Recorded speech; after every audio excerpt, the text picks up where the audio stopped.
আপু, দুলা ভাই, আরে কোথায় তোমরা? তাড়াতাড়ি এদিকে এসো।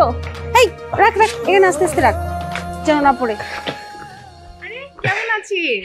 আমি অনেক ভালো আছি, আর তোমাদেরকে দেখার পরে আমার মন আরো ভালো হয়ে গেছে। তোমাদের আসতে কোনো সমস্যা হয়নি তো? না না ভাই, কোনো সমস্যা হয় না। আমি ঠিকঠাক মতো তোর শালিরে নিয়ে আইছি। এই তুই কেন এখানে কথা বলতেছিস?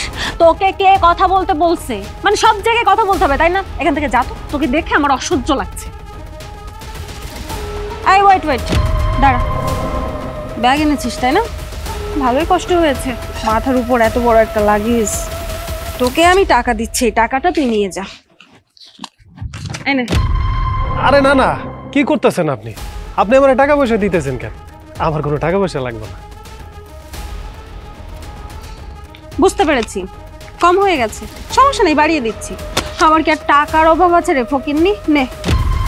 আরে আমি আপনারে কইলাম তো আমার টাকা পয়সা কিছু লাগবে না। এই জন্যই আমি এই ছোট লোকগুলোকে দেখতে পারি না। এদের তাল বাহানার কোনো ঠিক নেই। একেতে মানুষের বাসায় গিয়ে কাজ করে খায়, ছোটখাটো কাজ করে খায়, আর যখন কেউ খুশি হয়ে তাদেরকে টাকা দিতে যায় তখন এমন একটা ভাব ধরে তারা, মনে হয় তারা খুবই সম্মানীয় একটা পার্সন, তাকে খুবই সম্মান করে কথা বলতে হবে, তার সঙ্গে খুব হিসাব করে কথা বলতে হবে। ফকিন্নি একটা। আচ্ছা, আপনাকে টাকাটা দিচ্ছে, আপনি টাকাটা নিচ্ছেন না কেন? টাকাটা নিয়ে নেন, তাহলে তো ঝামেলা শেষ। আরে তুমি এগুলা কি কইতেছো?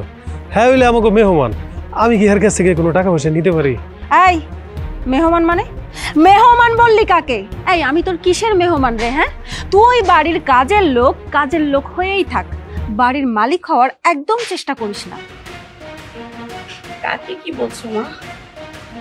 ওই বাড়ির চাকর না, এই বাড়ির বড় ছেলে। আপু, তোর শাশুড়ি কি পাগল টাগল নাকি? নাকি মাথায় একটু সমস্যা হয়েছে? কি সব আবোল তাবোল কথা বলছে? বাড়ির কাজের লোককে নাকি বাড়ির ছেলে বানিয়ে দিচ্ছে? আজব তো। মা, তুমি আইসে কি শুরু করলাম? এইসব কথা কি পরে বলতে পারতা না?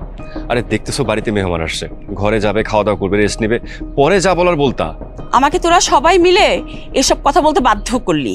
আজকে সাগরের সাথে তোরা যদি ভালো ব্যবহারটা করতি, তাহলে আমাকে ওখান থেকে কথা শুনে এখানে এসে তোদেরকে উত্তর দিতে হতো না। আপু, অনেক দূর থেকে আমি এসেছি, আমার অনেক কষ্ট হয়ে গেছে, আমার রেস্ট নিতে হবে। আর এমনিতেও এই জায়গাটাতে আমার প্রচুর অসহ্য লাগছে, যত সব অসহ্য লোকজন। আরে দাও, আমি নিচ্ছি, চলো। আর এই এখন তো কিছু একটা বলতে পারিস না, সবসময় মুখ বুজে সহ্য করিস কেন? আমার তো কিছু দেখতে ভালো লাগে না। মা, কি দরকার ছিল, কি দরকার ছিল ভাইয়ের সামনে এগুলা কর? ভাইয়ের শ্বশুর বাড়ির লোক এখানে আইছে, তুমি বুঝতেছো না? দিলা তো অশান্তিটা বাজায়, ওর শ্বশুর বাড়ির লোক কি ভাববো কও? ওর সম্মানের কথা তুই চিন্তা করতেছিস? তোর কি সম্মান নেই? তোরা দুটা কি আমার পেটে ছিলি না? আমি কি তোদের মা না? দেখ, আমি তোর মতো এত ভালো হইতে পারবো না, আমি এত ভালো মা হইতে পারবো না। তোরে কেউ কিছু বললে কেন বুঝিস না? আমার এখানে গিয়ে লাগে, আমি এত কিছু সহ্য করে আমি একটু শুনতে পারবো না। ঠিক আছে, এখনো সময় আছে, নিজেকে চেঞ্জ কর।